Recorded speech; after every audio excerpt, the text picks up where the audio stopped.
Recording in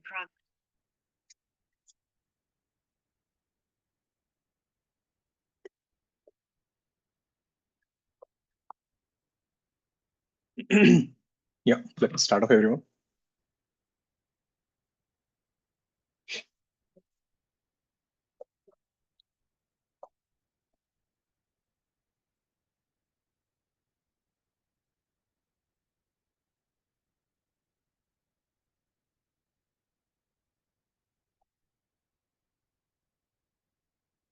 Great. So this was the last thing that we did. We are doing potentiometer. Perfect. Let's do one more question before going ahead.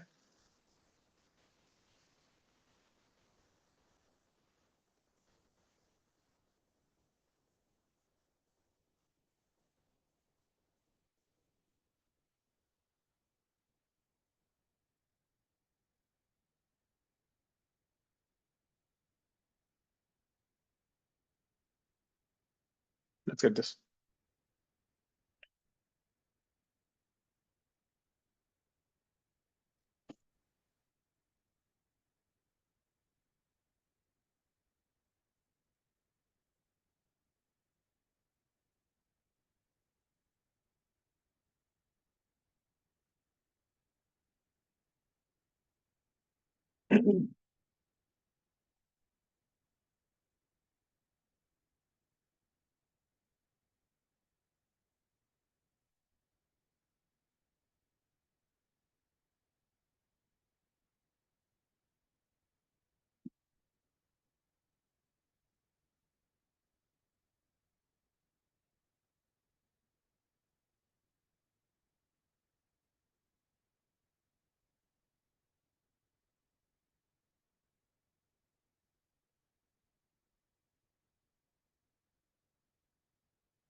Wrong answer.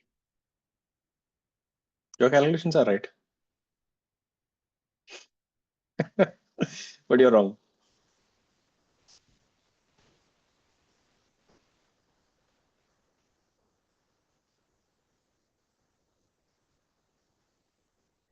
Any other answers? Kush figured it out.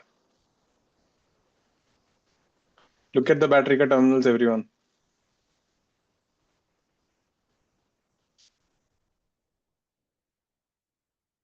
This is plus, this is minus, this is minus, this is plus. Precaution 2. Batteries are in opposite direction. The bridge will never be balanced. Getting it? So here the batteries are in reverse polarity. If you take it in forward terminal and do it, actually you'll get 2 meters. And unfortunately, that answer is there. That is the answer when this battery is plus and this is minus now. Are you getting the mistake? Batteries are in reverse. The bridge will never be balanced. IG will never be 0.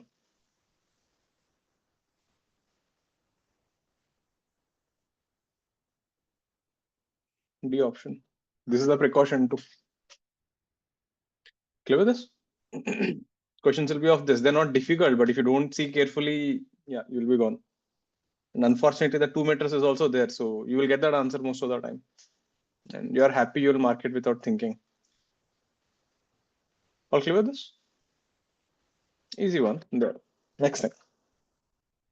So there, that's a bit about potentiometer. We have a few more models, but I think currently let it be there. But this much is sufficient. You can handle all the problems. Again, when we do advanced revision, we will do more of it because I don't think they'll ask this in mains, but advancement, there's still a possibility. Like I said, it is removed from the portion. Next thing is a post office box. Like I said, last class and this class, we had a lot of small things. We had combination of batteries, mixed grouping, fuse, bulbs, maximum power transfer theorem. Then we had ammeter, voltmeter, meter bridge, potentiometer. So we have a lot of small things. So this device is called a post office box. Now, why do we call it a post office box? Like the story goes like this. Think of like this. 60, 70 years back now, the way people used to communicate is, through Morse code. And post offices were the central points of communication. So the device used to look something of this sort. So we used to have a pin kind of thing here, and there is a device here. So whenever this thing touches the device, current passes through it. So you can just keep on pressing it like a key. So if you press it for long, if you touch it for long, you'll get a key. If you just press it once and leave it, key. So what you have created is a dot and a dash. Doesn't it look like Morse code, ones and zeros? So if you're sending someone information, right, it is like, let's say, key, this is A. Key is, let's say, O. So you can make things like this. You're getting it? You can put a 5-digit Morse code, and then you can create all the things. You can get numbers from 0 to 9, and you can get ABCD, everything. So people used to communicate like this. Key. You must have heard something like this in a movie or something. So the Morse code. So we have two operators and two post offices, and most of the times, right, this post office are actually military establishments. Talking to each other over a phone or a Morse code, right, is not for normal civilians. These are expensive. You need a lot of infrastructure. Now it looks normal, but you need to understand one thing. Any technology that is being used right now is actually, most of the time, it is built for military. All the technologies that you're using today, wireless communication, computers, anything, lasers, anything that you can think of, all these technologies were developed during World War II. The basis was that, right? They were actually used for war. And then later on, when the wars got over, people started releasing this technology for civilian purposes. So communication is always for military. So people used to have post offices. So these are military establishments. Let's say we have two post offices, A and B. So we have two operators there, both know Morse code, they talk to each other. So whenever someone sends a message, he sends in Morse code, that guy gets the message, he decodes and sends it. So if you're a Morse code operator, you're like a high-tech software engineer at that point of time. Think of like that, you're working on AI. So something like that, right? Now the problem is, you must have seen these old movies, 70s ka movies if you see now, you will see this kind of a common theme. The hero is sitting there with friends and he gets a message, father serious, start immediately. Kabhi dekha aisa kuch scene? That's it, only 4 words, huh? Father serious, start immediately. Meaning it is very expensive to send a message. The cost that you have to pay will depend on how many alphabets you are sending. It used to be very expensive. Then we had trunk calls and all. So yeah, phones have been expensive. Now it has become pretty cheap. I still remember 2006 when I was in still IIT, right? Phone call used to cost 3 rupees per 180 seconds. 3 rupees might look cheap now, but that time it is expensive. And ये भी कैसा पता है? If I talk for 181 seconds, it becomes 6 rupees. If I take 179 seconds, it is 3 rupees. So it used to be charged like that. Now, though, you guys don't even pay anything for Jio, right? Monthly, we pay something and you can just talk for hours. Or WhatsApp call kar lenge. So things used to be like that. I think first year in IIT, we didn't have mobile phones. Mobile phones were just coming in, Nokia 1600 and all. So in first semester, normally all IIT students, right, we never had phones. We have to use the hostel ka phone. So my mom used to call it Sunday morning 7:45. That is our time. So she used to call the thing. The watchman used to lift the phone. She used to tell him, "My name is Arun, and the room number is 134." So this guy then shouts on a mic, "Room number 134, Arun. Room number 134." Arun. He shout 3 times, exactly 3 times. And most of the time, Sunday morning, I'm sleeping. Someone in the corridor must have listened to this. They'll come and kick my door and wake me up. So I go down running, and 8 o'clock, my mom calls again. So this is how we used to talk to each other. Weekly, once I used to call my parents.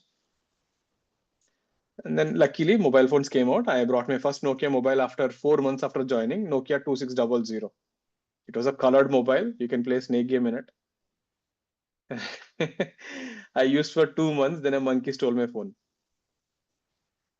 I kept it for charging in the hostel, and I went. And when I came out, it is not there.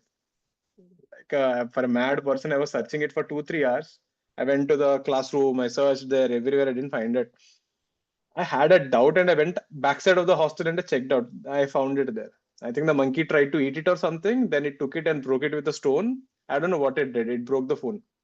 Nokia mobile, it broke it. Matlab to soch, the monkey must be damn strong. That was very sad. That phone costed me 3,000 rupees, right? 2,500, I guess. It was very expensive. Then I had to wait for another month. I was What will I tell my mom? I was very scared to tell that. And fine, what to do? Monkey stole. What will your mom say? I brought the second one. This time I was careful. I used to close all my windows before going. I used it for 5.5 years. The second one I used it for 5.5 years. Anyway, so that is there. Now these operators, right, have a problem.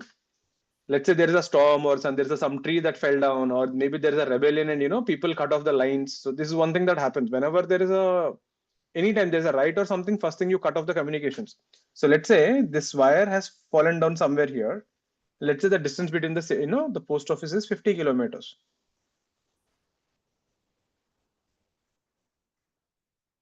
So when the line gets cut, right? Now what happens is, right, the signal goes off. Did you ever lift a phone, a normal old phone? You'll get a background sound. So when the line gets cut, that sound won't come. So that is how the operators know, boss, somewhere the line is cut, it is not working. Now the problem is this. Let's say this distance is 9 kilometers and this distance is 41 kilometers. Technically, who should go and repair the line? A should repair it. Now this we know because we're looking from outside, but how will the operator at A and operator at B know who should go and repair it? You're getting it? So that is one of the problems they started facing. Wire got cut, but how do we know where it got cut and who should go to repair it? So we will take some assumptions here. So let's assume the wire got cut and fell on the ground.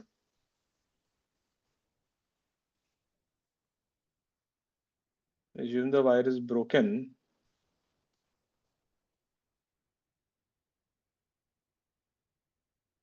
Fallen on the ground. So I can assume this thing is like grounded. So let the resistance of this wire be X. So I need to find the resistance of this wire. So this is a simple setup. I will take 3 resistors. I'll put a galvanometer. Again, I'm trying to create a meter bridge, a Wheatstone bridge. Let this be R1, let this be R2, let this be R3. And I will connect this wire unknown resistance here. And what will I do? I will ground this wire. Then I'll take a battery. I'll ground this. So this point is 0, this point is 0, this point is 0. Isn't this like all these 3 wires are connected? So if I just draw the circuit again, it looks kind of like this.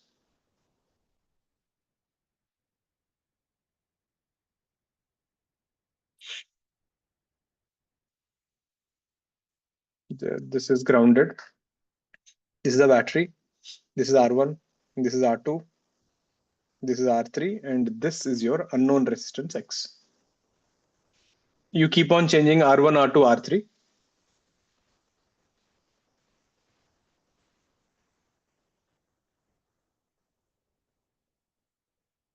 Till the current in the galvanometer becomes 0. Once the current in the galvanometer becomes 0, I know R1 by R2 is equal to X by R3. From here, I get X ka value, which is R1, R3 by R2. And I know resistance of a wire is given by rho L by area. Rho is the resistivity of the copper wire, A is the area of cross section of the copper wire, which I know. I can calculate them. From here, I get the length. Got this? So when person A does this experiment, let's say he gets some 11 kilometers, there is always an error. When he does the experiment, he gets some 43 kilometers. Now, without both of them talking to each other, A intuitively understands, boss, 11 is closer to me, I should go and get it repaired. When B does the experiment, he gets 43. He knows, boss, it is closer to A. A will go and repair it. So B will not go out of the office. He will wait. On top of it, if I know where the wire got cut, I can take out the map. I can start looking which area is that. Is there any water by nearby? Is it a mountain area? Is it a flat area? How long will it take to go and get it repaired? So I can get more information, right? Then accordingly, I can take the equipment and go to the particular area to get it repaired. So this is the main story there. So for this, right, now keeping this R1, R2, R3, every time you're going and getting resistors, better than that, we create a small equipment box. Is the story clear? So that equipment box, right, it kind of looks like this. It's a resistance bridge. Then you make a box, something of this sort.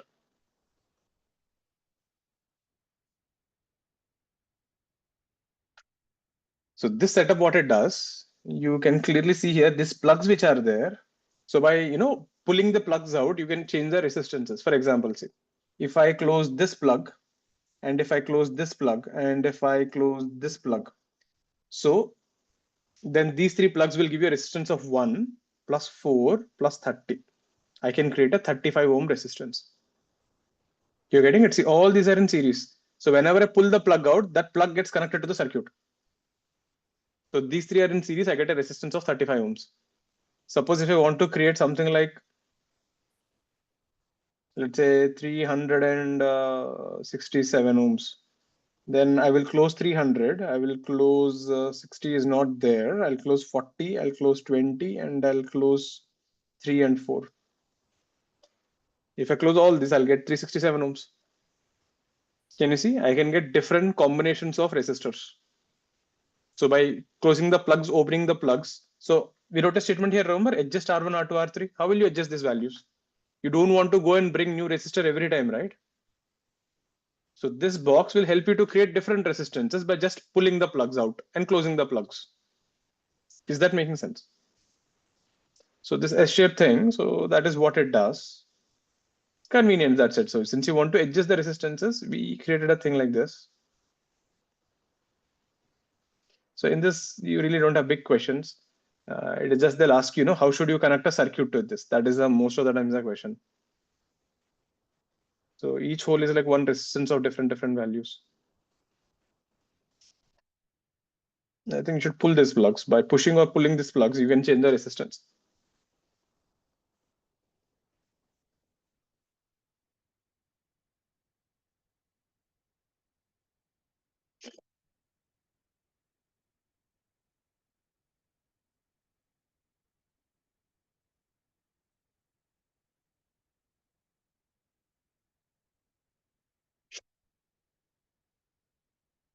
Great. So again, if you see the story here, in the story, we have our unknown resistance X. We need to find that. That means I need to connect R1, R2, R3, battery, galvanometer. I need to get 5 devices, isn't it? 3 resistors, 1 galvanometer, and 1 battery. So I need to connect all this stuff to this S-shaped thing.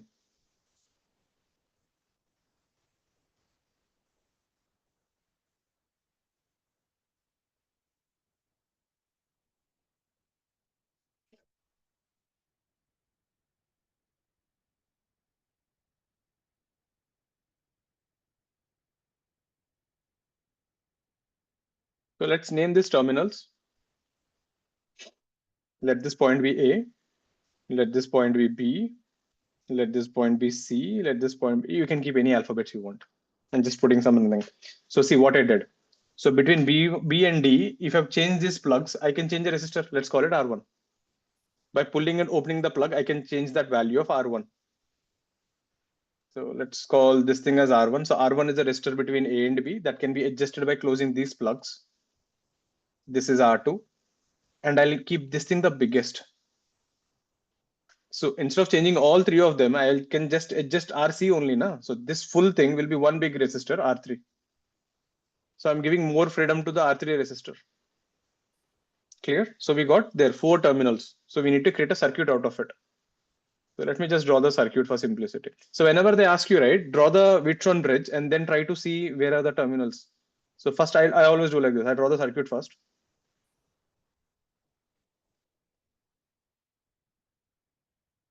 Now let's try to adjust things. So if I take this point as A, I'll take this point as D. So I need to connect the battery between A and D. There, batteries between A and D. This is A and B. I'll call this B. So this guy is R1. So this resistance is R1. That is this guy. Between B and D, that is R2. So this is R2. Then this entire thing is C. So this is AC. This is R3. That means the unknown resistor between should be between C and D. So the unknown resistor is connected between C and D. This is your unknown resistor X. Making sense? So exam question will be like this only. They'll give you terminals like this A, B, C, D. They'll ask you where should the unknown resistance be connected. Where is the galvanometer between B and C? The galvanometer must be here. You jump across this wire and then you connect it to B. Got the circuit? Now what you'll do, you take the plugs, you keep on pushing the plugs, R1, R2, R3, keep changing the plugs, right? You will notice the current is decreasing. Great. If the current is decreasing, then keep on increasing the resistance till the current becomes zero. If the current is increasing, then you have to remove the resistances to decrease the current. So you will keep playing like that. Once you adjusted the values, you'll get R1, R2, R3. So R1 by R2 will give you R3 by X. There, from your found X ka value. So end of the day, it is simply a Wheatstone bridge. So when people see this diagram, they get scared like, what the hell is this? It is mainly a resistance bridge. You can create different resistances by pushing the plugs. Is that clear, everyone? So in this format, right, there's one more thing you can do. You can actually replace the battery and the galvanometer if you exchange them. Meaning if I keep the battery here and if you put the galvanometer here, it still works. It is still a Wheatstone bridge. So there are two options you can keep the battery and galvanometer. So battery and galvanometer can be interchanged and the circuit still works.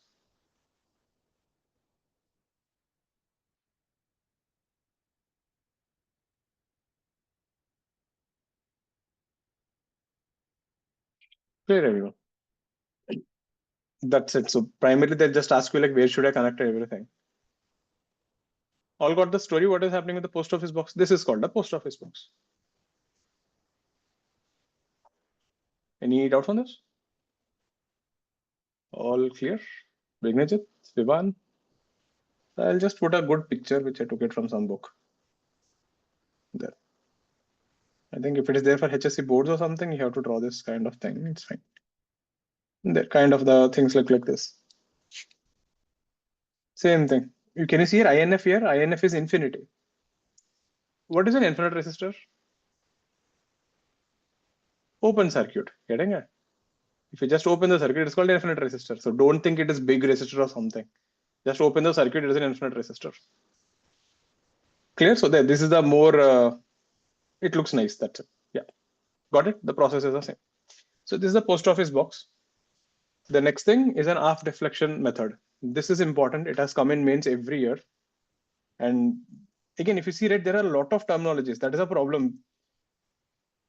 This year seniors, so they did it, but last year your idiot seniors, so they forgot most of them. It came in the exam and they just goofed up and came unnecessarily. They lost 4 marks. So what is this half deflection method? You also will forget it. Don't worry. In the revision, I'll tell you, then I'll scold you. The same story. Anyway, so what is this thing? So this is an experiment.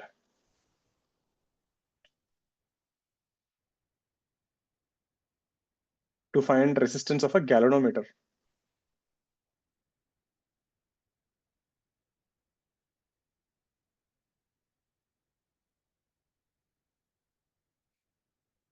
So let's say we have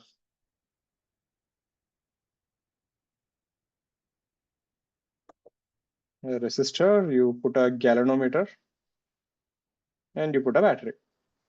Let this resistance be R, let the resistance be G. So the current in the circuit will be I is equal to V by R plus G. So what we do in the experiment, you take a shunt resistance and put it across a galvanometer.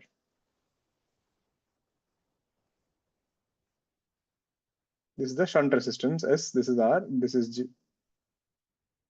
Same battery, everything is same. So what you do, you keep on adjusting the value of S, the shunt resistance, generally put a rheostat there. See, whenever you say adjust the resistance, it's a resistance or a rheostat or a resistance box. So this is what we have to do. Keep on adjusting the value of S till the current in the galvanometer, Ig becomes I by 2, the previous current, half of the previous current.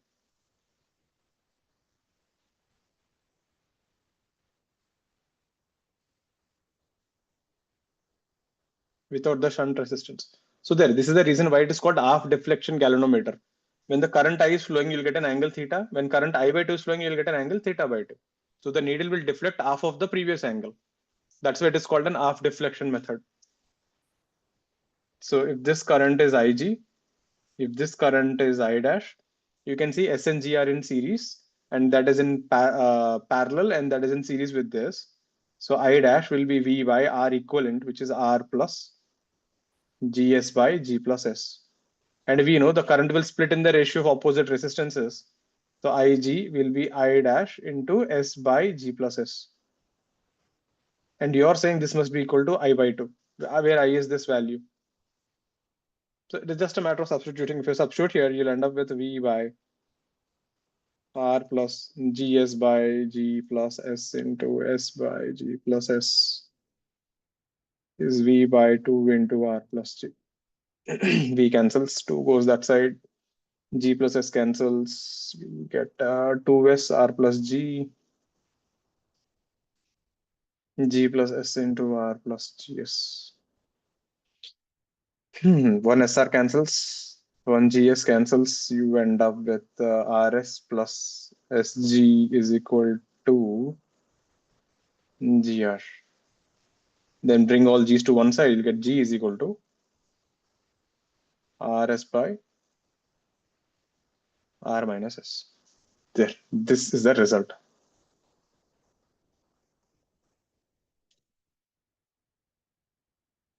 You can solve this in the exam.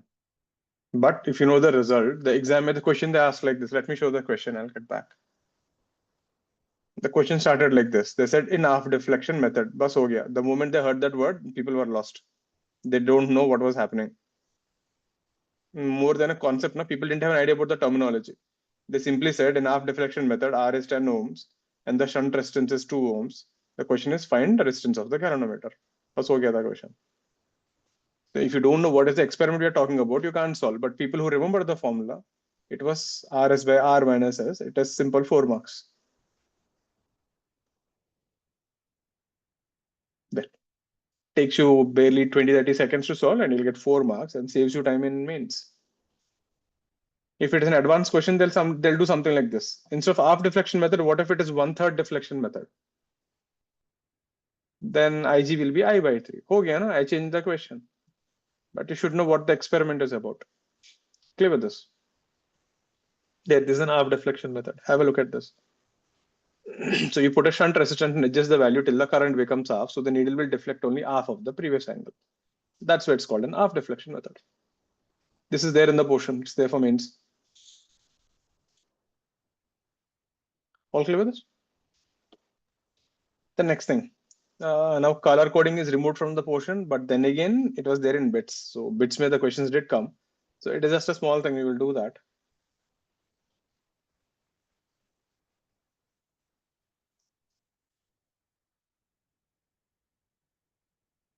If you ever seen a resistor,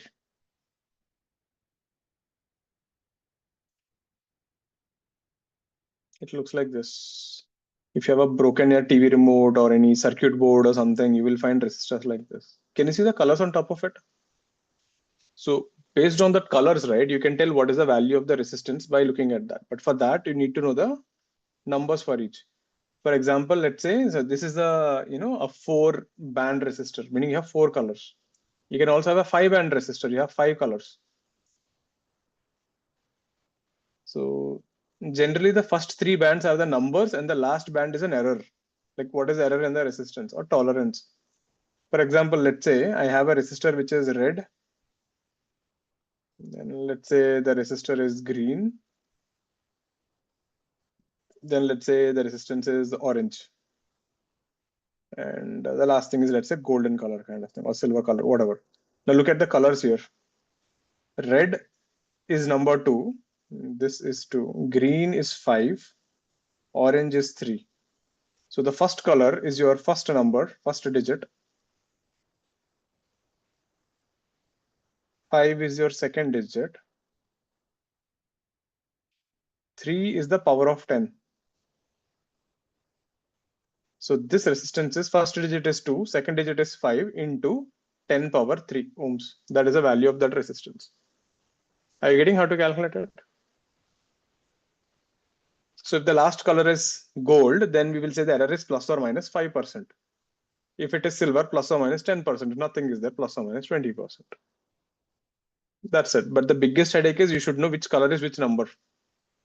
They used to ask a lot of questions like this, but they removed it from last year. But bits may maybe they're asking. Now, can you tell me what is the answer of this resistor in the picture?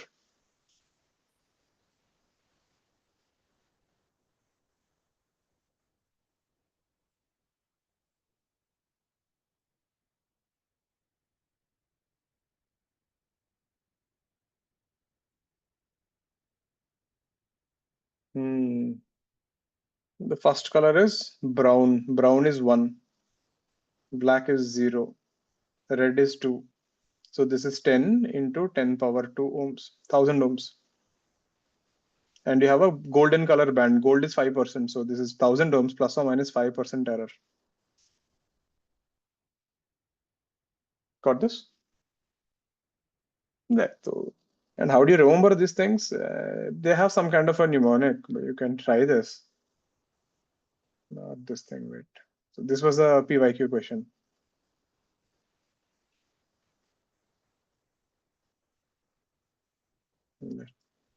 This is something it's there in a book, something like this. So see, people remember like this. So BB Roy, Great British is a very good wife. So first B is black, blue, red, orange, yellow, green, then brown, violet, gray, white. I don't know how you'll remember this, but there is a mnemonic like this. So the numbers they'll give and everything. Anyways, what is the answer for this guy? It's a 5-band resistor, meaning first 4 are digits and the last one is a tolerance. So 3 numbers, 1 power, and the tolerance. This is a question where you could kind of guess, but still you need to have a little knowledge about color coding.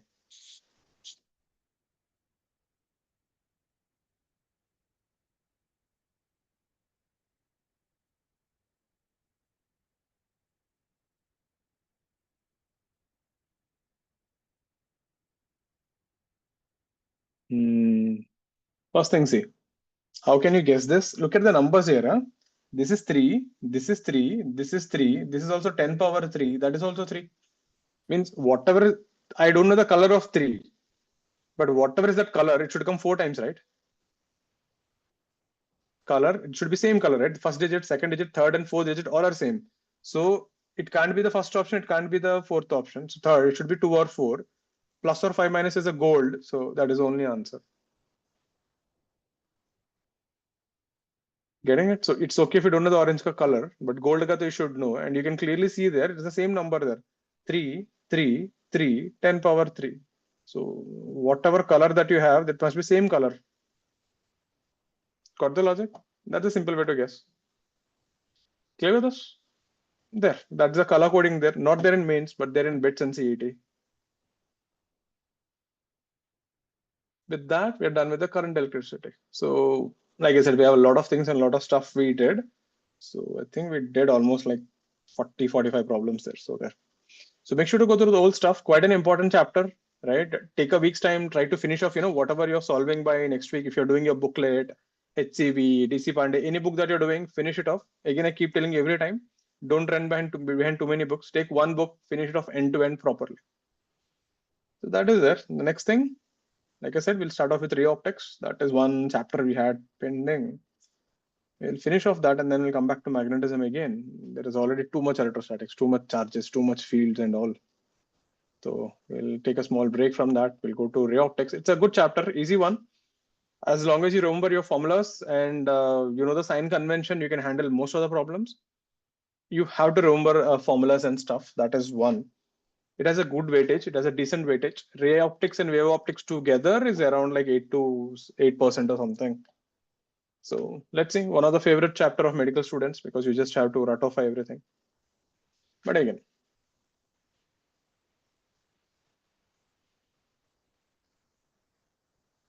geometrical or ray optics?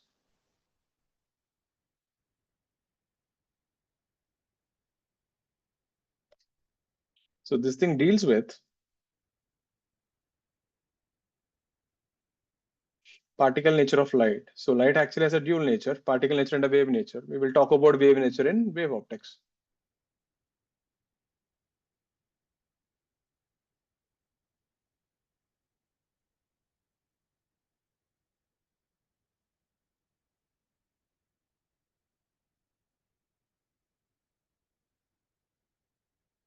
Which explains phenomena like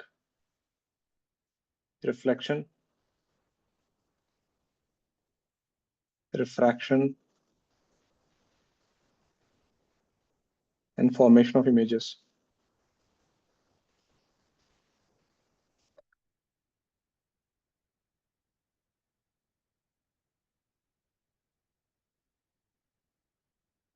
There are a few properties of this light. First thing, light always travels in straight lines in a homogeneous medium. Homogeneous meaning uniform medium.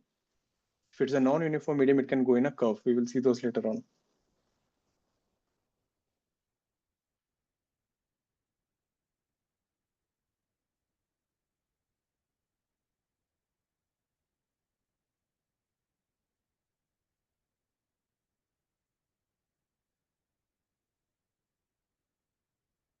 Second thing, two light rays pass through each other without any interference. So if you actually two send light rays, they will just pass through each other without any interference. That means in your house, if you switch on two bulbs, the lights don't cancel out.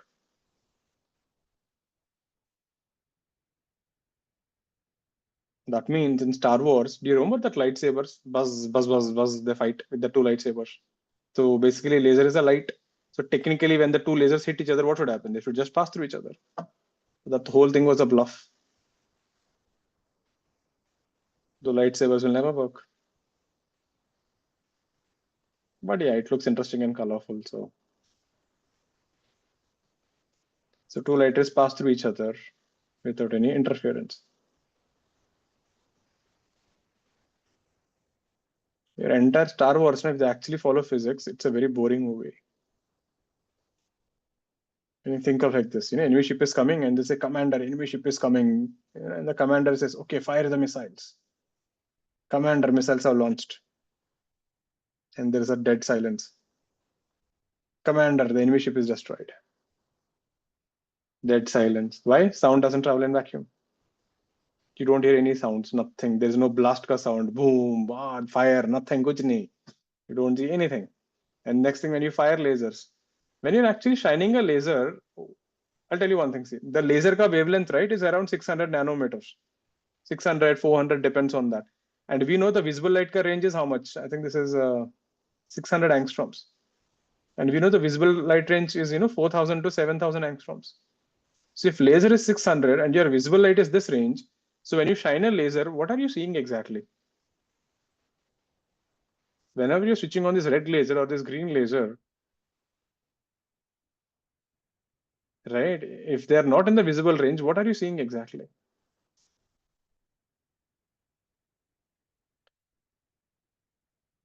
So when the laser passes through the air molecules absorb this energy, they get excited and they de-excite the electrons and then they emit photons. So that is in the visible range. What you're actually seeing is the air molecules getting excited and de-excited. You're not seeing the laser. So if you actually shine a laser in vacuum, you don't see the laser.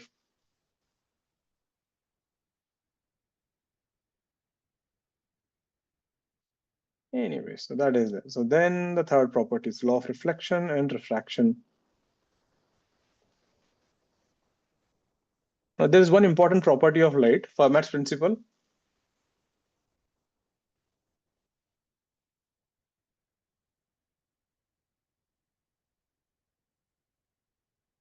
So what this thing says is a light ray always takes a path with the least time. If a light ray has to go from point A to point B, and if there are infinite paths possible, it will always choose a path with the least time. Quite a useful thing.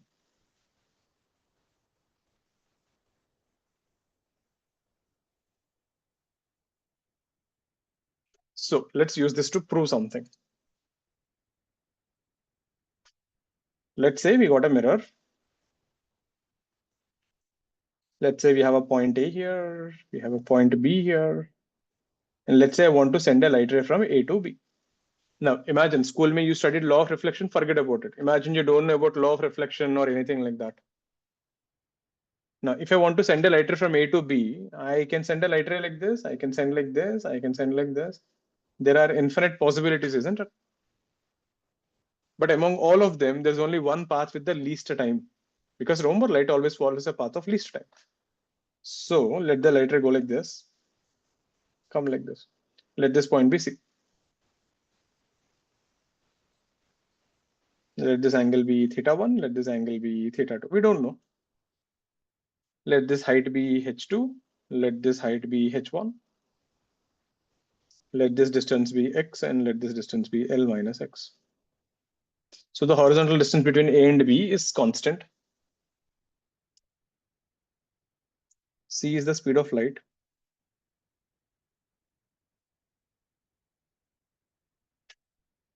L is a constant.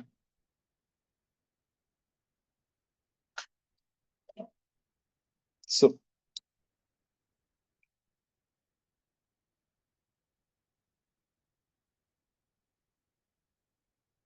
let the light ray go from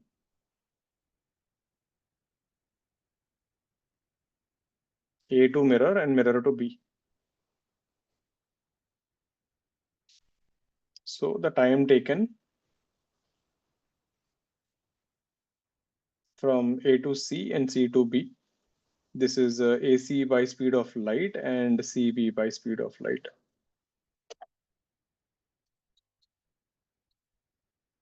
And AC is nothing but Pythagoras theorem, root over x square plus h1 square by C plus root over L minus x whole square plus h2 square by C. This is your time. And you know, from Fermat's principle, the time should be minimum. So we need to minimize this function. Dt by dx is 0 for minima. So differentiate this. This will be 1 by 2 root x square plus h1 square. C anyway goes off, and when you differentiate inside, you'll get 2x plus 1 by 2 root L minus x square plus h2 square, and this will be 2 times L minus x into minus 1, chain rule. This is equal to 0. So this turns out to be x by root over x square plus h1 square L minus x by root over L minus x whole square plus h2 square. Now, if you see in this triangle, sine theta 1 is nothing but this triangle here. Sine theta 1 is opposite side by hypotenuse. This is nothing but sine theta 1. And this is nothing but sine theta 2. There, we proved theta 1 is equal to theta 2. Law of reflection, everyone. There, it just didn't come out of thin air. So whenever a light ray hits a mirror, the angle of incidence will be always equal to angle of reflection. That is only possibility. I have taken two random points A and B, have taken random distances, and we proved it is always a bisector. Clear with this? You can do the same thing with Snell's law also. We can prove Snell's law also using the same thing. We'll see later on. But there, we can using Fermat's principle, you can prove the law of reflection.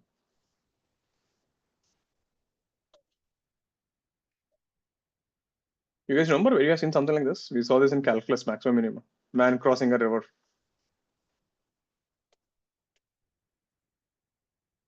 Next thing.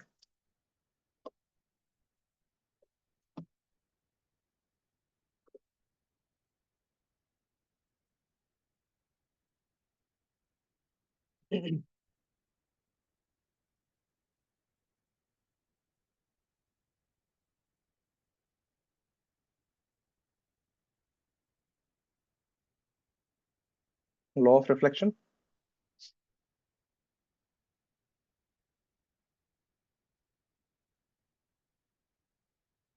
We got a mirror. We sent a light ray. Let this be I cap, the incident ray vector. Hits the mirror, bounces off. This is R cap. This is your reflected ray unit vector. This is your normal N cap.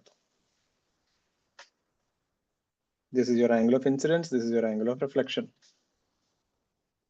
So first thing, angle of incidence is equal to angle of reflection. Standard stuff, we proved this. Second thing, the incident ray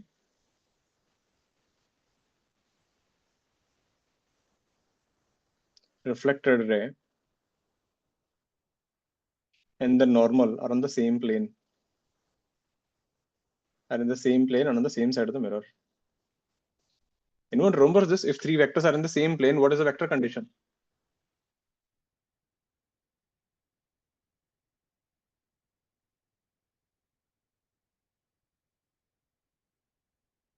We have done this in vectors.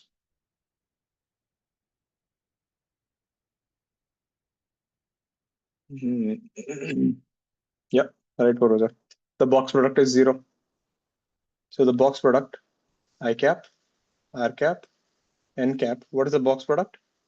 It is a scalar triple product basically. I cross R cap dot N cap will be 0.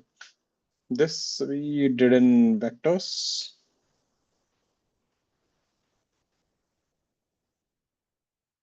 There. If you remember, if you have three vectors, A bar, B bar, C bar, and they'll form a three-dimensional parallelepiped. In two dimension, it is a parallelogram. In three dimensional, they form a box, a parallelepiped. So this box product A cross B cross dot C, A cross B dot C gives you the volume of the parallelepiped. If all the three vectors are in the same plane, then what is the volume of the box? There'll be no box, right? If all three are in the same plane, there'll be no box. So the volume will be 0. So this is the condition for coplanarity. If the box product is 0, we can say the three vectors are coplanar. See, same example. So we have done this in vectors. So I'll write that down, page 147.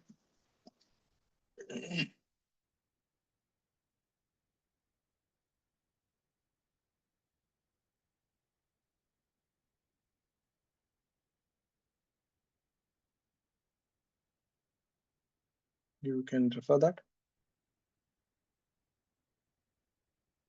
This is fine. Third one, what is the relation between R cap, I cap, and N cap? You don't remember that? Meaning if I give you like this, let's say I cap is I plus J by root 2. And I say N cap is root 3 I cap minus J cap by 2. And if I ask you find R cap, how will we do that? This is an important one. This they can ask you.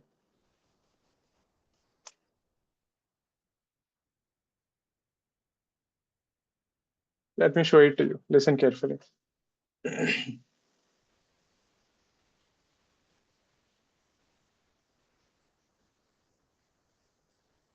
Let's say this is I cap.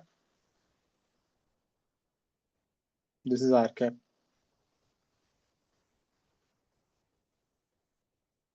This is N cap. This is theta. This is theta. Now what you do, just shift this vectors a bit.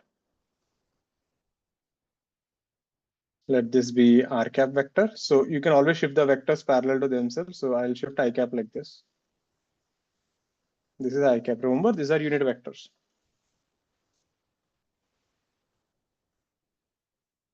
This is your N cap. This is theta. So this angle is 90 minus theta, and this angle is 90 minus theta. So this opposite side ka length will be 1 cos theta sine 90 minus theta. This will be 1 cos theta.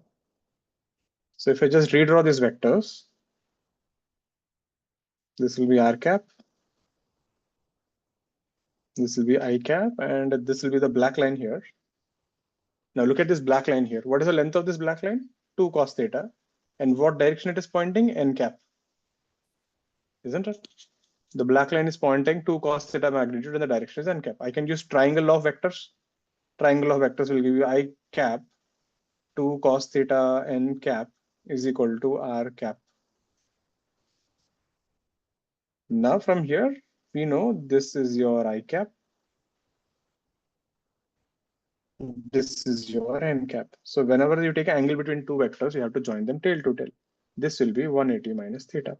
So if I do the dot product here, I cap dot N cap, this will be mod I cap, mod N cap. The angle between them is cos 180 minus theta. So this comes out to be I cap dot N cap is minus cos theta. Take this and replace here. You end up with R cap is equal to I cap minus 2 cos theta is I cap dot N cap into N cap. Got this, everyone? This is the relation between R cap, I cap, and N cap. So if I give you I cap and N cap, I can substitute them here and I can get R cap. Check out the proof what we did. This is how you find the relation between the three vectors. This is a much more powerful one than the box product. So let me write down the answer here. So R cap is given by I cap minus 2 times I cap dot N cap into N cap.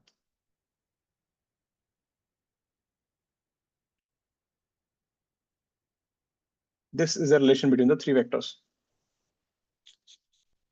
Check this out. All clear with this?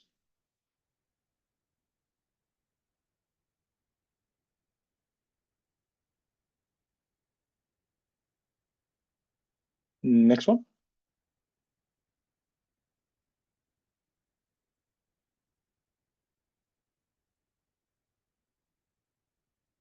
There, that is the law of reflection. So you know the standard stuff, but the vector forms are more important.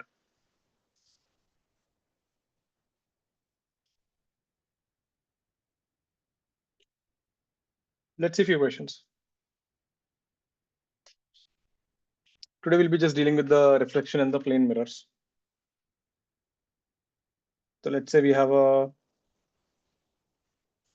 parabolic mirror.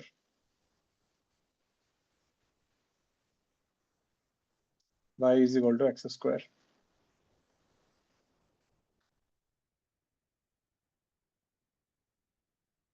This point is at origin 0, 0. You send a horizontal light ray, it hits the mirror and bounces off at an angle of 120 degrees. This happens at a particular point P.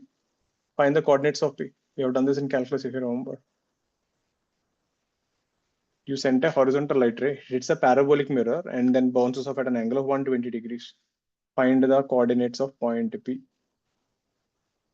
This doesn't happen at every point, it happens at a specific point. If you hit little higher, you'll get a 90 degree. If you go little lower, you'll get some other angle. So different points give different angles. So a particular point P gives 120 degrees. Find the coordinates of P.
Right, Niharika. Anyone else? Nee, Devansh. Wrong. Right, Ahana. Right, Poroja.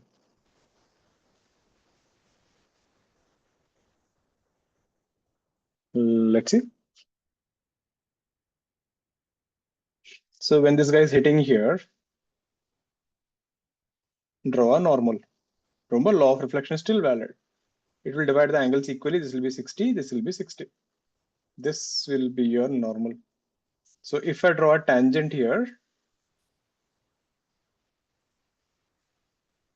this will be 30 degrees. That means the tangent is making 30 degrees with the horizontal.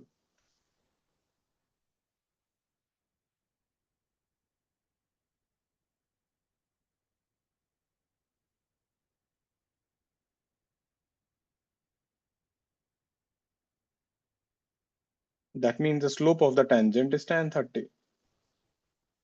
But we also learned from calculus, slope of a tangent is nothing but dy by dx. Dy by dx is 2x.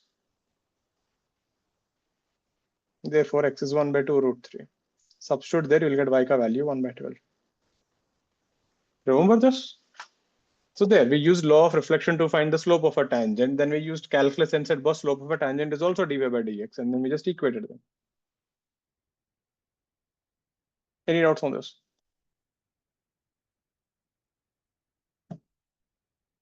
Simple one, decent mains level question, not too tough. You have to think a bit, but yeah. Clear, na, everyone? Next one. Next one.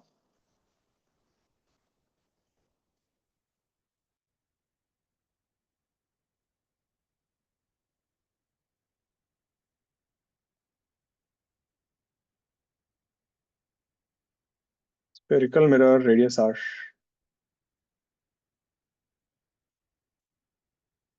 This is your principal axis. I'm sure you studied this in school. This is point P. You send a light ray horizontally.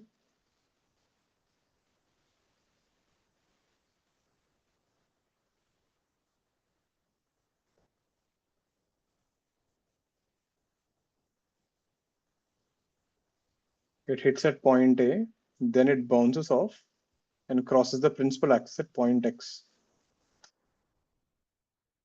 C is the center of the mirror. So C to A, this angle is theta. Find Px.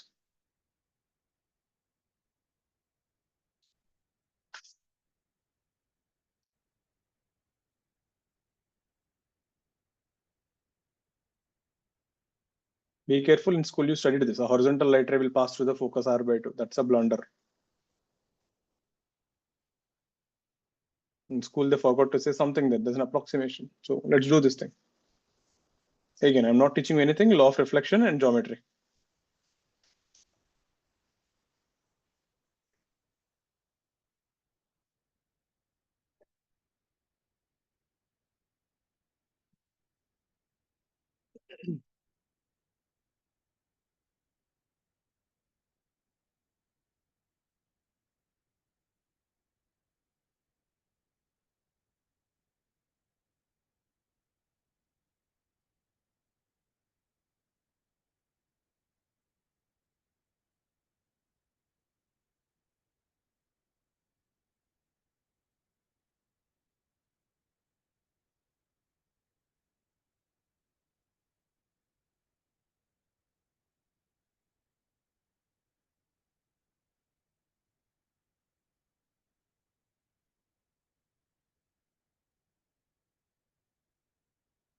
You got something else. You didn't get what I'm asking. You found something else. That is right.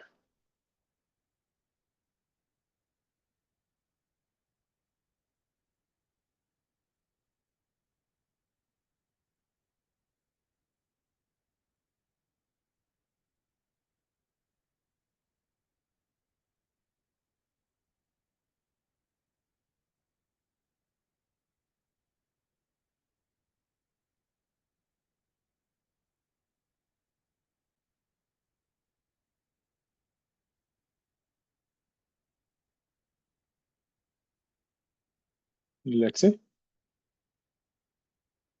Right, Saish.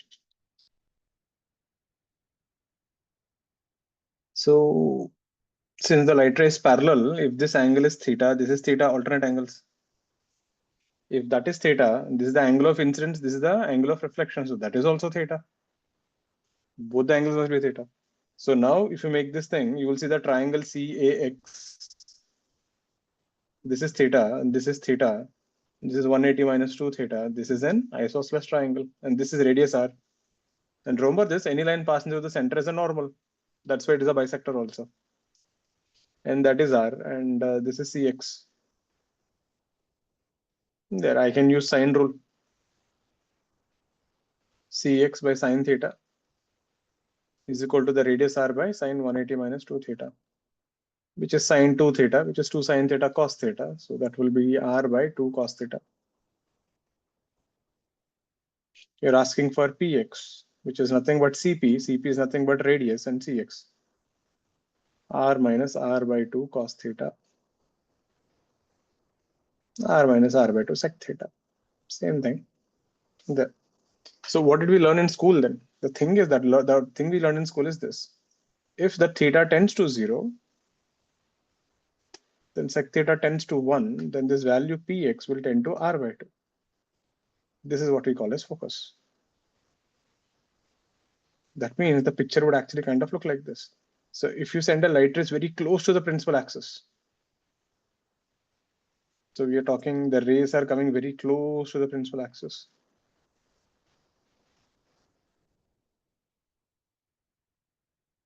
Then they meet at the focus.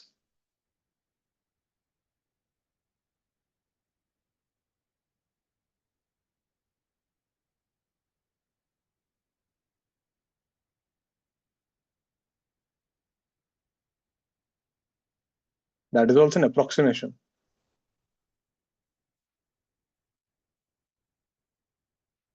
These kind of light rays, right, are called paraxial rays.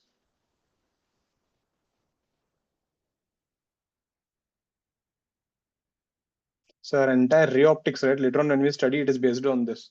We study mirrors, lenses, everything for paraxial rays. We take that approximation. We don't study for light rays which are far away from the principal axis. Clear with this? So there, this was the thing that assumption in school. If the theta was zero, meaning it should be something like this, I'll tell you how.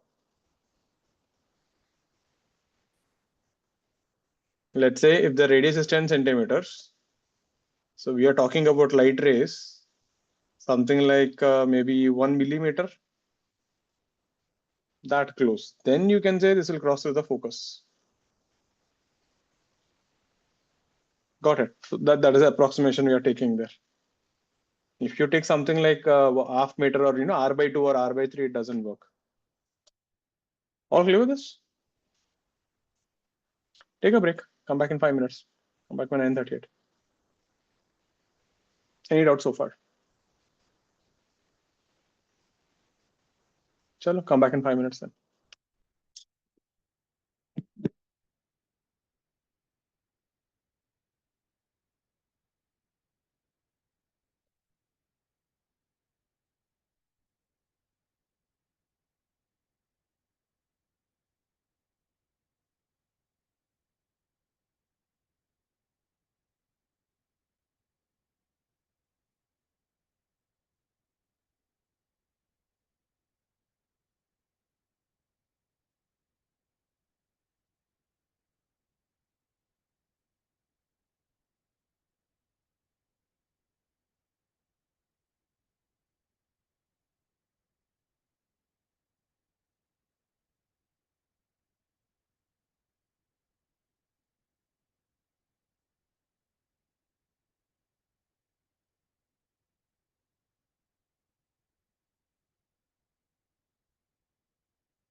This, I hope you remember, we have done this in foundation.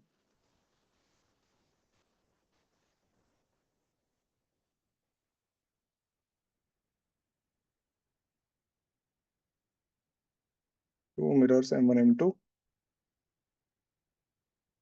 We send a ray parallel to M1.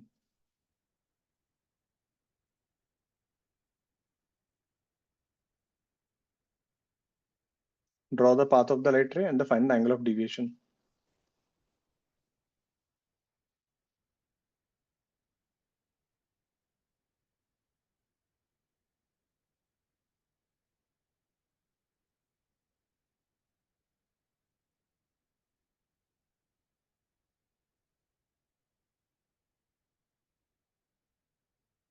So delta is the angle between the initial ray and the final ray.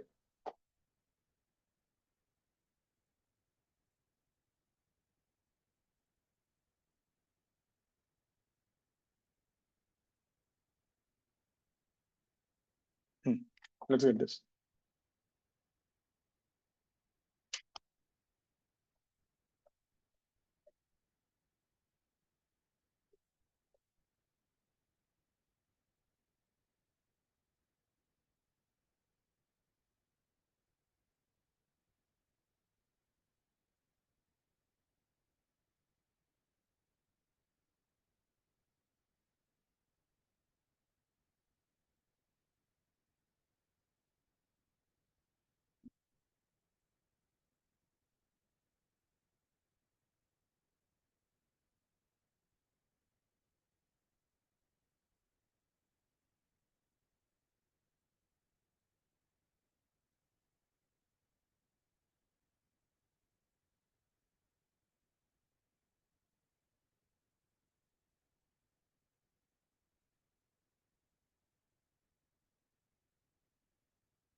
Hmm.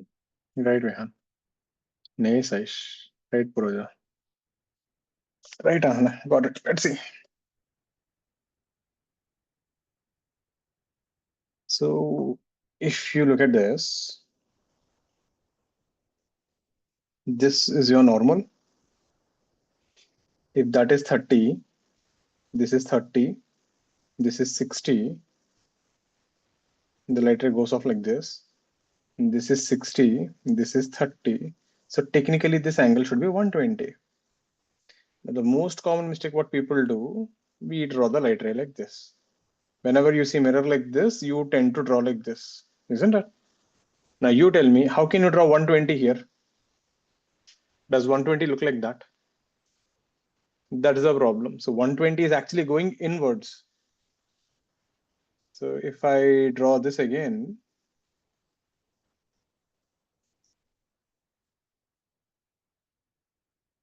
this is 30. So the 120-degree thing is coming like this. So this is 30 and this is 90. So that was total 120. So from here, the light ray will bounce inside. You can clearly see this is 30. This is 60. That means the light ray will hit the mirror perpendicularly 90 degrees, isn't it? If a light ray hits a mirror along the normal, what happens? This is quite an important thing. We're going to use this later on in some really good questions. If a light ray hits a mirror along the normal, it will retrace the path.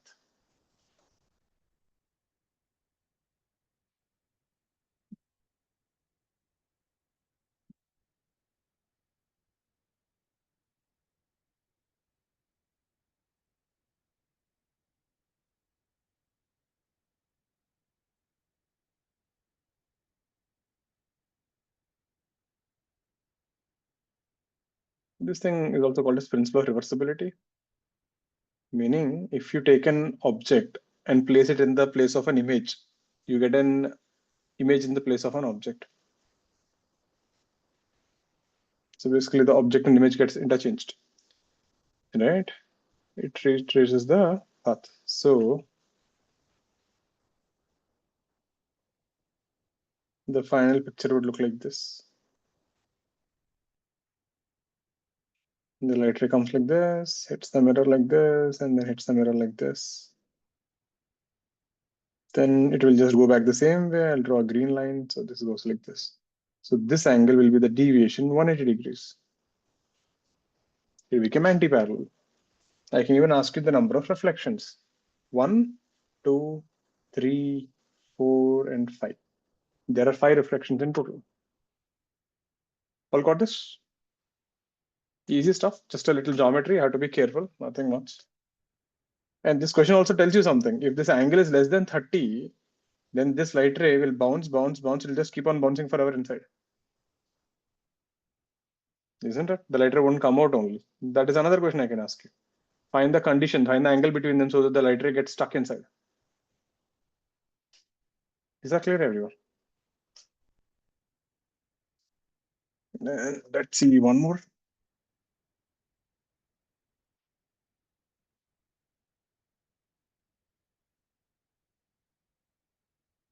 Let's say we have a XY plane mirror. We have a YZ plane mirror.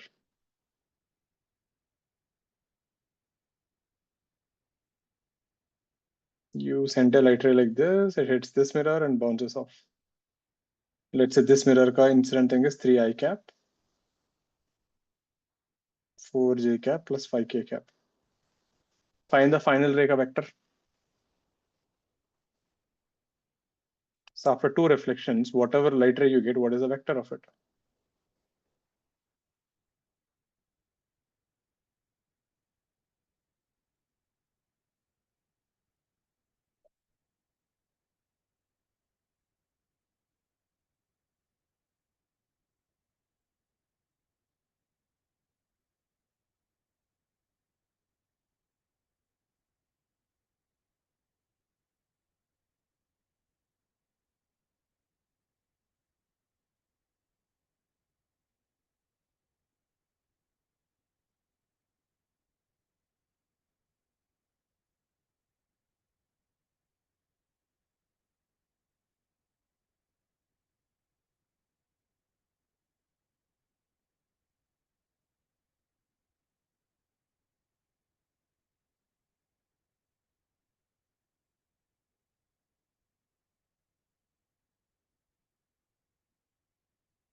See what happens. Whenever you hit a mirror, this is like, oblique collision. So when a light ray hits this thing, let's say this is the perpendicular component. So this is the parallel component, parallel to the normal, and this is the perpendicular component, where it's sitting like this. So this is a component perpendicular to mirror, and this is the parallel. So after bouncing off, you will notice the perpendicular component will reverse and the parallel component is unchanged. So only the component along the normal will get reversed, not the entire light ray. Same thing we did in oblique collisions.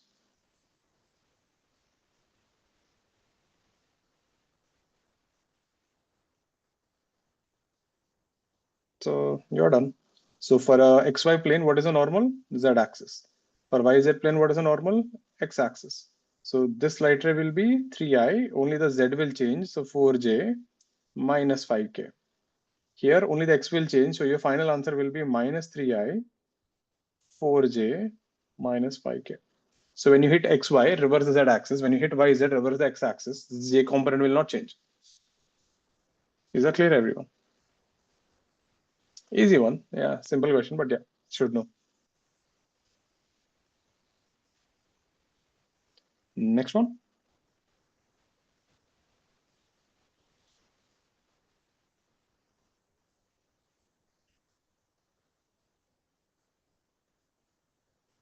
Let's say we got a mirror, we got a wall here. Let this distance be D.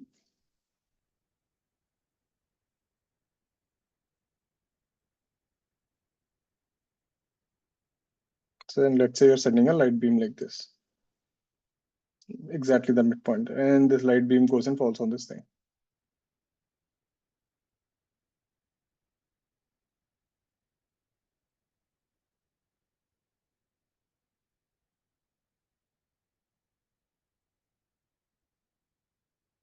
Let's say this angle is theta. This is theta. So this is the initial condition at T0. And let this point be point A. So A is the light spot. Now what you did, you started rotating the mirror with omega.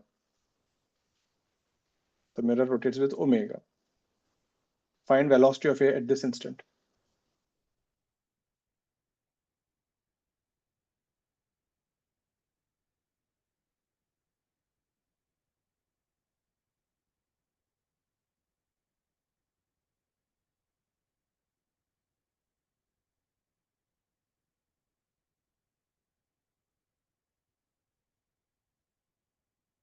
We'll do one thing. Well, let's take this as alpha because theta we generally take it as a variable. Let this be alpha and alpha.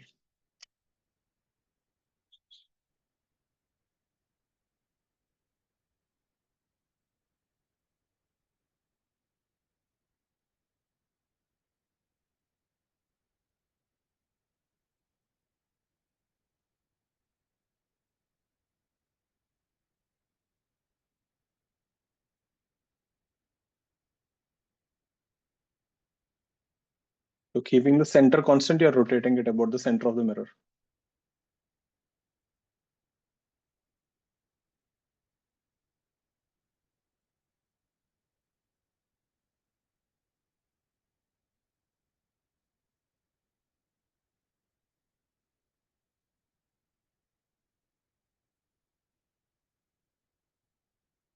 Omega D. Huh. What are you guys doing exactly? The point P is on a wall. How is the point A going? It is going on a wall. It is moving up and down the wall. What are you guys finding? Find properly. Try, I'll give you 2 minutes. I've done something like this in circular motion and something else. I combined two things.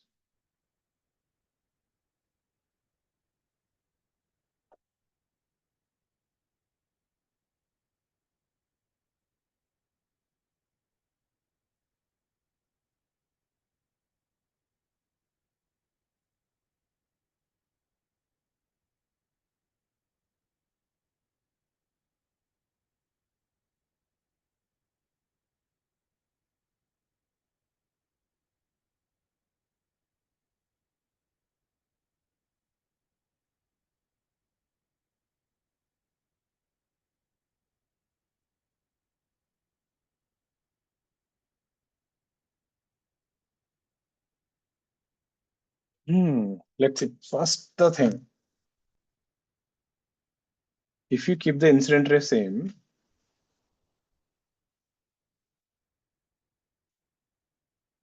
let this be I and let this be I. And now you decide to rotate the mirror by theta. If you rotate the mirror by theta, that same picture. So if you look at this normal here,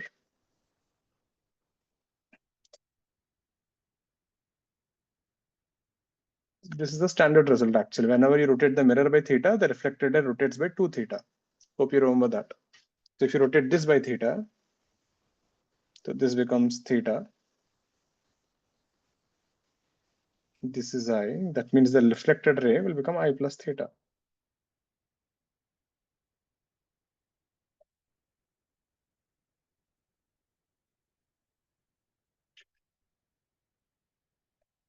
This is I cap. This is R cap.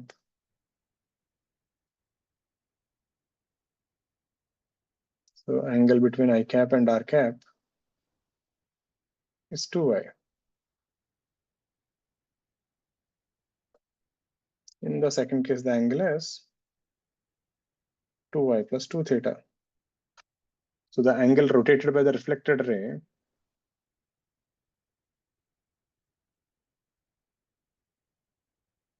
is 2 theta. So there, this is the standard result. Whenever you rotate the mirror by theta, the reflected rotates by 2 theta. If it rotates with omega, it will rotate with 2 omega. So now coming back to the question. So we have a wall here. So you are sending the light ray from here. And this guy is rotating with 2 omega, isn't it? So if the mirror is rotating with omega, the reflected ray will rotate 2 theta in the same direction. This is point A. Let this angle be theta. Let this distance be d. This distance is d sine theta. So VA is nothing but differential of d sine theta. This will be d, differential of sine theta is cos theta, and that will be d theta by dt. Yeah, that is not sine theta, that is tan theta.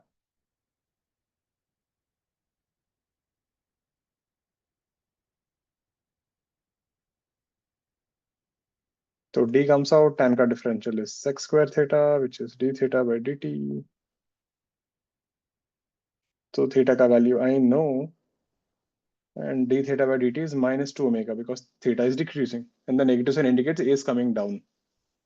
That is taken care of. This is your velocity of A, everyone. Minus 2 omega d sec square theta j cap. So theta is the angle at that instant, which you can calculate, which is 90 minus alpha. Clear with this?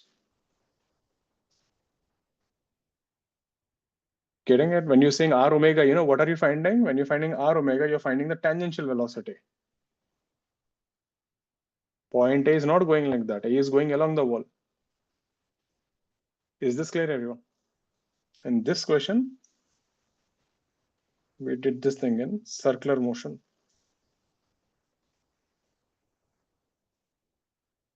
Yaad aaya question? There is a wall, there is a laser spot, and the laser spot is moving. So there, find the velocity of the laser spot. There, we just combine that rotation ka thing with this. Next one.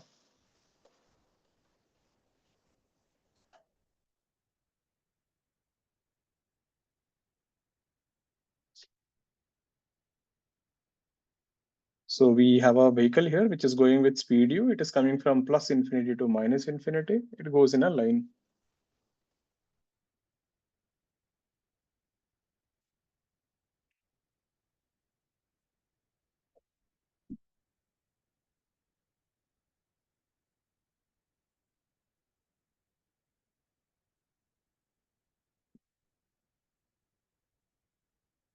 Then we got a mirror here whose distance is 2d.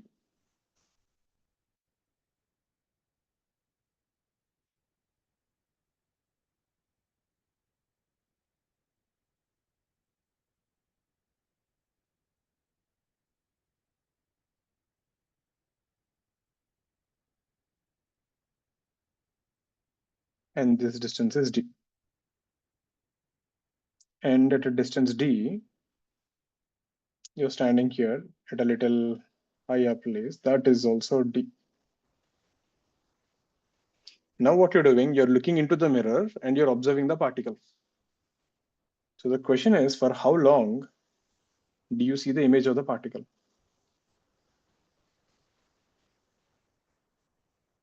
You're not looking at the particle directly. You're looking at the particle image inside the mirror.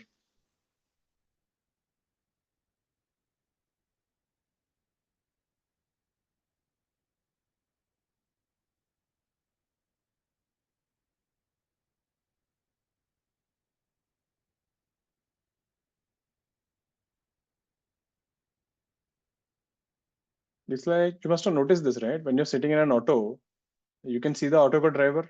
But if you just move left or right, suddenly you can't see the driver. It doesn't mean the driver vanished. It's still there. The light rays are not reaching you. So there is something called a field of view. If you remember, that is the terminology. Get this. For how long can you see the particle ka image?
Hmm.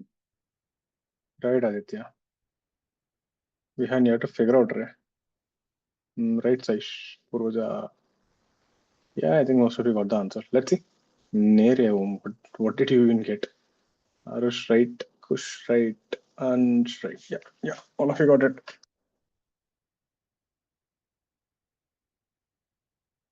Look at this thing. So whenever you get this kind of questions, right, do it in the reverse. Send the light rays from the man to the line. So this will be the first extreme light ray when you hit this edge. That means you will first see the object when you reach point A. Agreed? That is the first time the light ray will hit the mirror and reach your eye. If you send the light ray to the other corner and hit, this is the last time you will see the object again.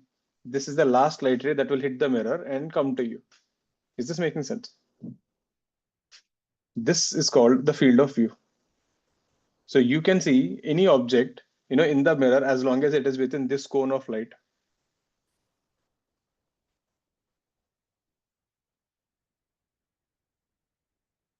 So you're done. So let's call this point D.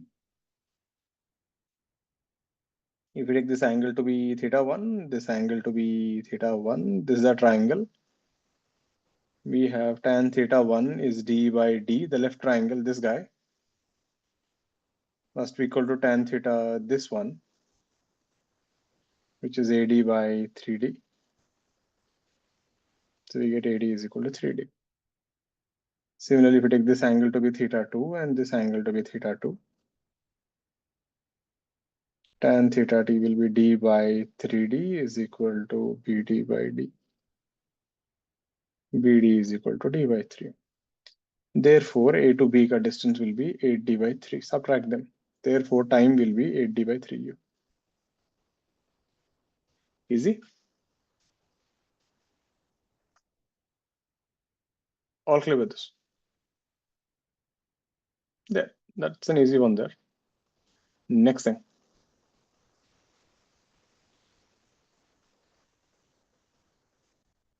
What is an object and what is an image? So let's start from there. So point object and a point image.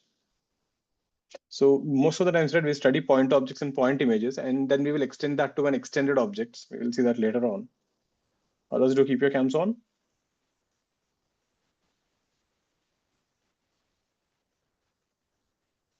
So what is a point object?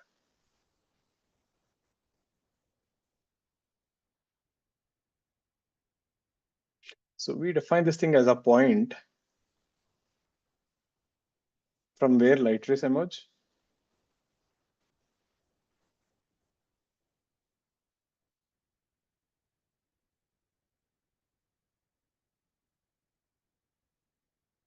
it is called a real object. So if the light rays are actually coming from a point, it's a real object.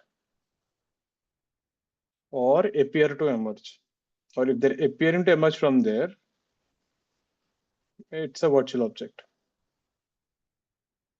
There is another way also of saying this, but let's see later on.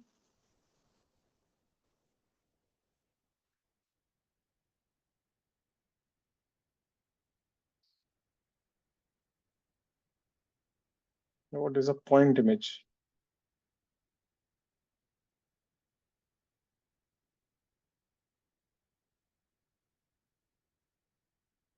Point where light rays converge.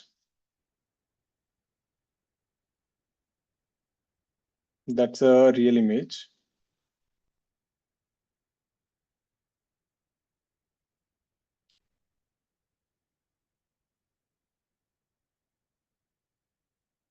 Or appear to converge. I'll show you an example.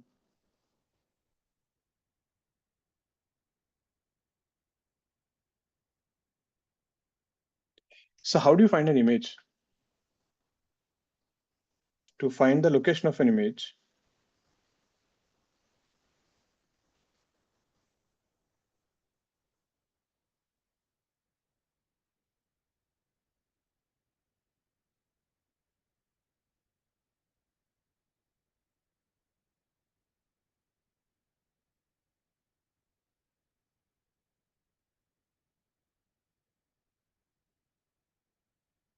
assume two light rays from the object.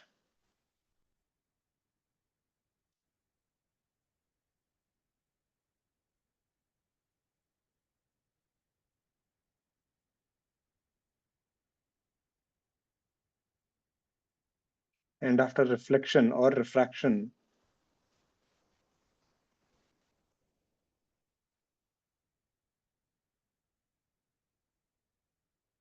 the point where they meet or appear to meet is the image.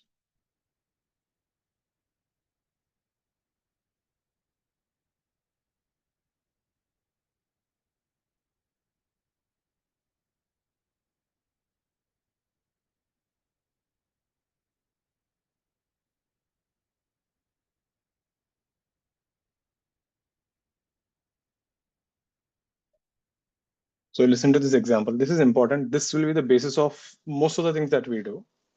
So let's say we got a lens here. And let's say we got a mirror here.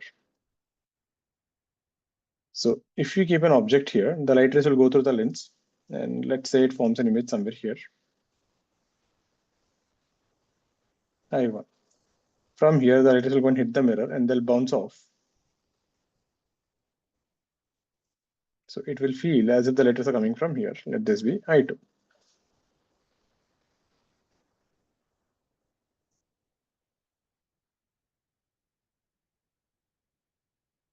Now these light rays will come from I2. They will again pass through the lens. So the light rays won't stop. They'll just keep on traveling. And again, they will converge here. At some point here, I3. Yeah, after this, they're done. So the light rays will just go off. That's it. They won't meet any mirror or lens after this. So normally when you actually solve a question, also you have to do like this only. First you'll do lens, then you'll do mirror, then you'll do lens, one at a time.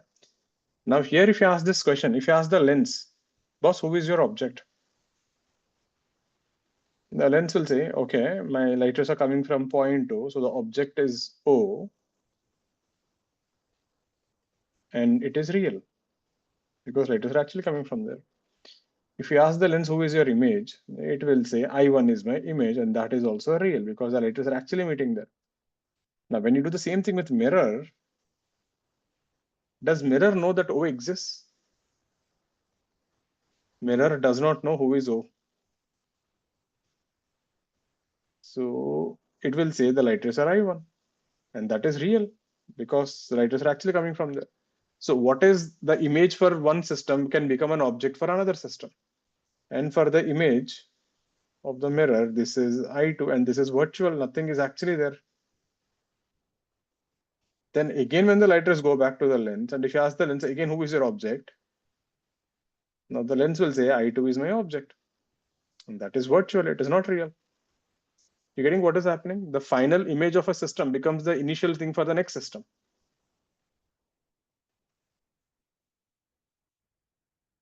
and the final image will be I3, and this is real. So the whole concept of who is the object, who is the image. So if I ask you, is I1 an object or an image? What should you ask me? Who is the system? Who is asking? Is it the lens or the mirror? So depending on who is talking, a thing can have, can be an object or an image. Everyone sit straight. Don't sit like you're in a movie theater, like, leaning completely backward and you're getting a super excel, seats. Devansh?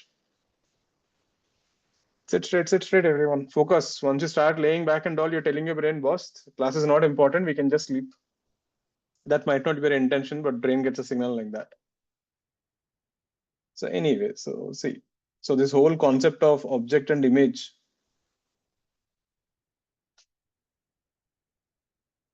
depends on the observer.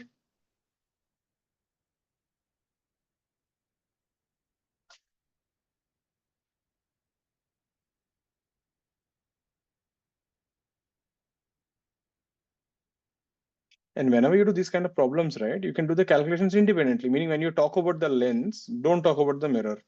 And when you talk about the mirror, don't talk about the lens. You solve one problem at a time. That's what kind of makes this chapter easy. You need not see all the things at the same time, but you should know the formulas for each system then. You should know how to handle mirror problems. You should know how to handle lens problems. Primarily the formulas.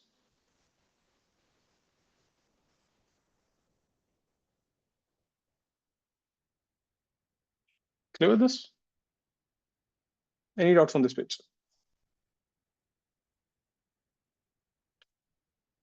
Next thing. So if you take a plane mirror,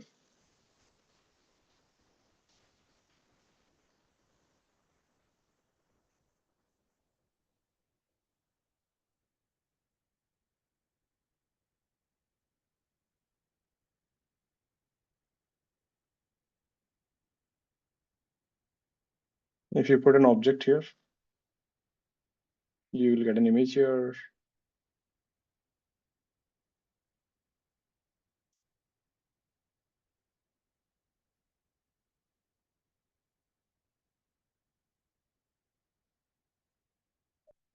So in a plane mirror, we get OM is equal to MI,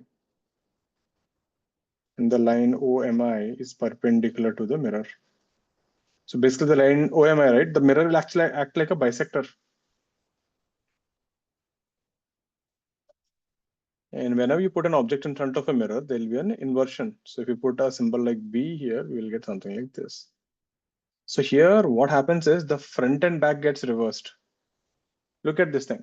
When you're looking at your image, see, when you're facing front, your face is looking front, and your image is also image is looking behind you, isn't it? So when you're standing in front of a mirror, the front and back gets reversed. If you and the image are looking in the same direction, then your face, both are facing in the same direction, isn't it? So that is there. They get inverted laterally. Clear with this? That's a little about what is an image and what is an object. Let's see a question.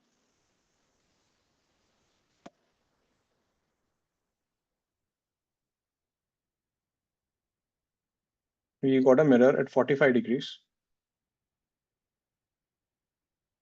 We got an arrow like this. A, B, C, D, E. Draw the image.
The second part, there are 4 45-degree mirrors in this weird shape.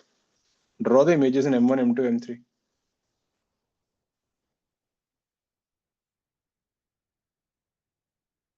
There, get them both.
Let's see. Yeah, so thing is, when you keep something in front of a 45-degree, right? Think of like this. If you send a light ray like this, it becomes like this. So that means it feels the light rays are coming from here. That becomes 90 degrees, right? So the image simply gets inverted and it rotates 90 degrees. Again, this happens only with 45, huh? So this is 45, this is 45. So this will be A, this will be B, C, D, and E are done. That's it. If it is not 45, then how to draw? Any ideas? Let's say if I give a mirror like this, and let's say this angle is theta. So listen to this logic. This is how you draw. So if you take a thing like this, remember what did I say? The mirror will form a bisector. That means if this angle is theta, you will find the image somewhere here on this angle theta, something like this. Is that making sense? So if this is theta, the image will be on the other side theta like this. So if theta is 45, that becomes 90 degrees. Is that making sense? That is how you draw. So draw a line, hit the mirror, and then draw one more line on the other side, making an angle theta. So make sure the mirror is a bisector. What about the B part? There are 4 45-degree mirrors. This is the object. So it will form an image in M1. The image in M1 becomes an object for M2. The image in M2 becomes an object for M3. Image in M3 becomes an object for M4. So you get 4 images in M1, M2, M3, M4. Draw them.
Let's see. See.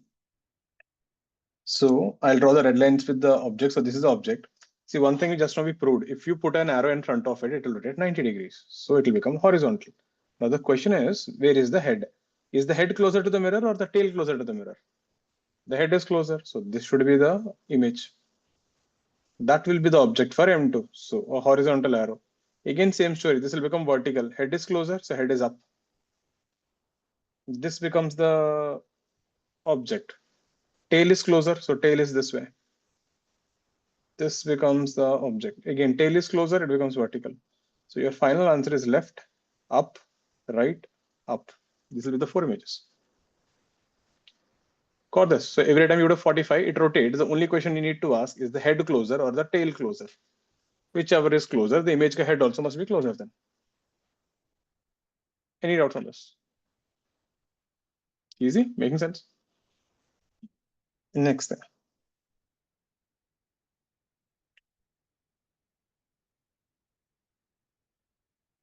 We got a mirror here,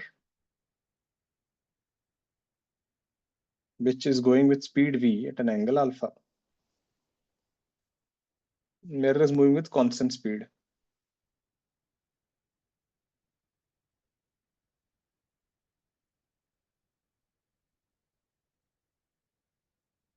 And here we have a particle projected with u and theta.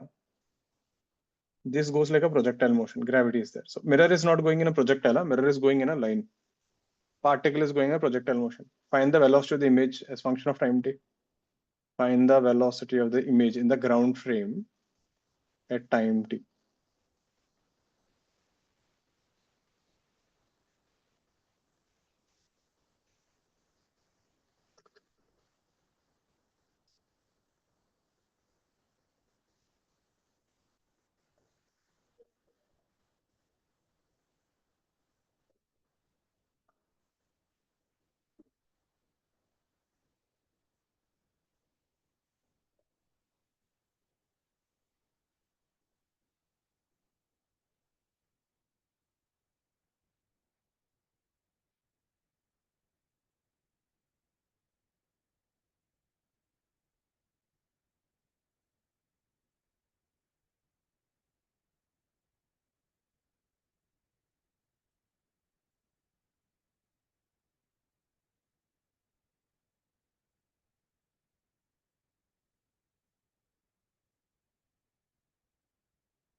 There is something you need to know here.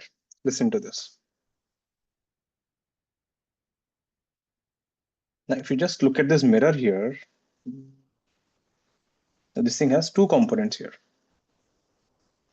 The V sine alpha and the V cos alpha. Tell me one thing. Let's say you stand in front of a mirror, and if the mirror comes towards you, will the image move?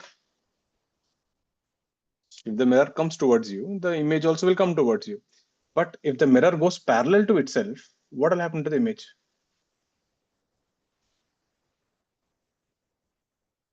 If the image stays there, it is physics. If the image goes away with the mirror, it's a horror movie. Think about it. Today, after the class gets over, you go to the washroom and you're washing your face, and the image is smiling at you.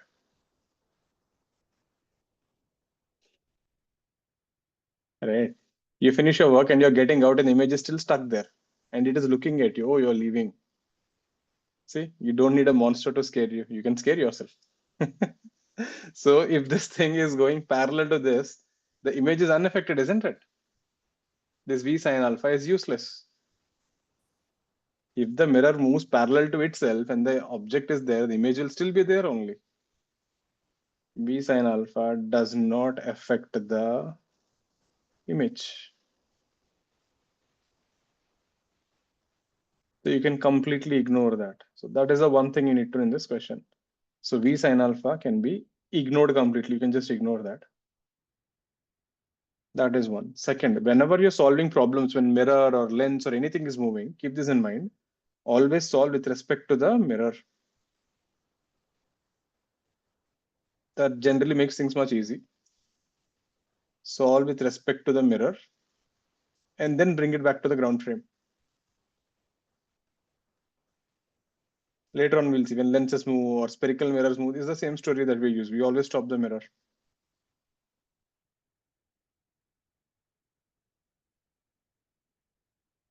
So this is how it looks like. So we got a mirror.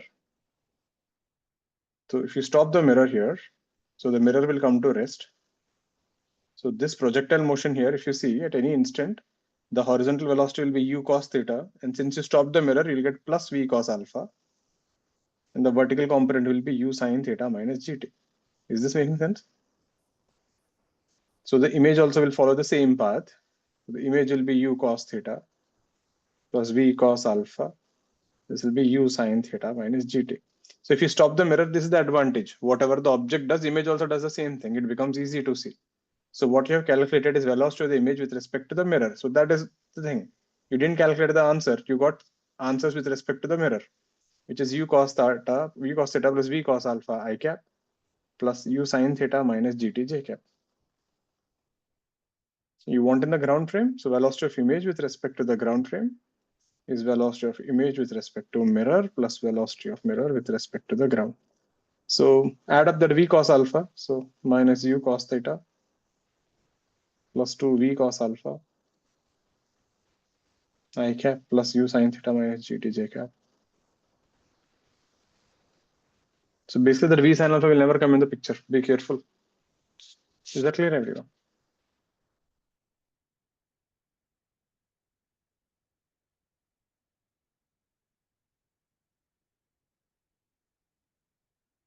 All clear with this?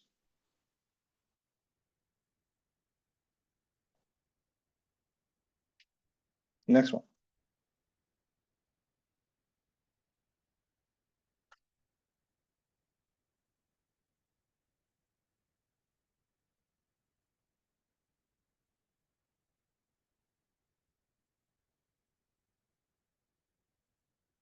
So we have a mirror here going at an angle theta.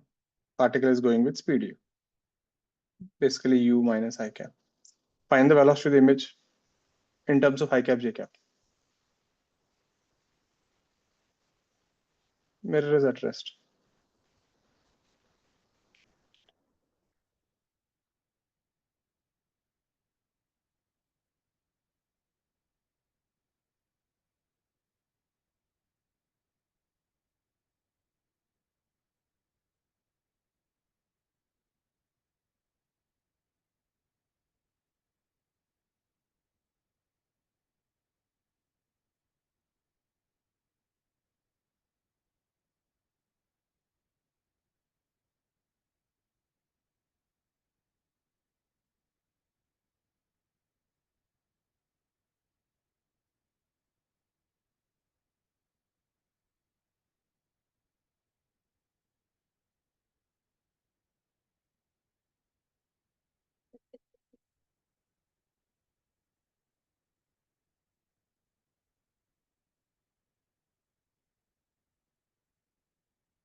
Velocity of the image, if nothing is mentioned, it is always a ground frame. Mirror is anyway at rest, nare.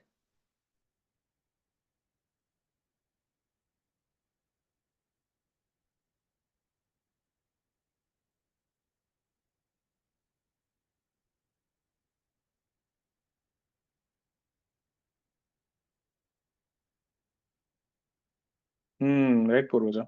Just now I explained you this, how to handle this.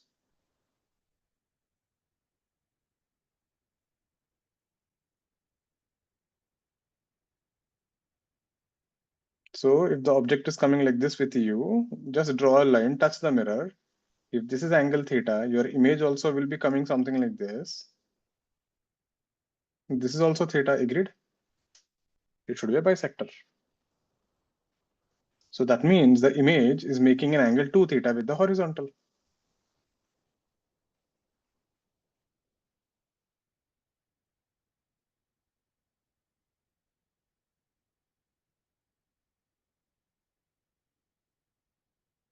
That's it, you're done. So velocity of the image will be minus u cos 2 theta I cap, and the vertical component is minus u sine 2 theta j cap. If you put theta 45, you will get the downward C. But let's say Firbi, if you get this in the exam and you have no idea how to do, you could have guessed it, isn't it? Put theta 90. What will happen? Mirror becomes straight. What is the answer? Plus ui cap. Theta 45. It will be minus uj cap. That much you could have guessed it. Clear with this? Check it. It's a good one. Simple, but it's a good one. You should know that this way, if it's a bisector, it becomes easy to solve. There. So there we did some problems on the reflection and refraction. So reflection part. That will be the last one for the day. Next class, when we catch up, we'll continue from here. We will do more problems on this, maybe one or two more on images, and we'll go for spherical mirrors, convex, concave, and all that stuff. Like I said, as long as you know the sign convention and the formulas, the questions are easy to handle. It is a pretty decent weightage. Okay, with that, we'll wrap up for the day, right? So any doubts, anything you can stay back and ask, or you're free to leave. I'll see you guys again on Monday at the same time. And do make sure to resolve the paper again. You can ask me any doubts that you have on Monday also. And the next week our test is online. It's electrostatics, Gauss law, capacitor, and gravitation. So do make sure to give it. Okay, with that we'll wrap up for the day. So any doubts, anything, stay back or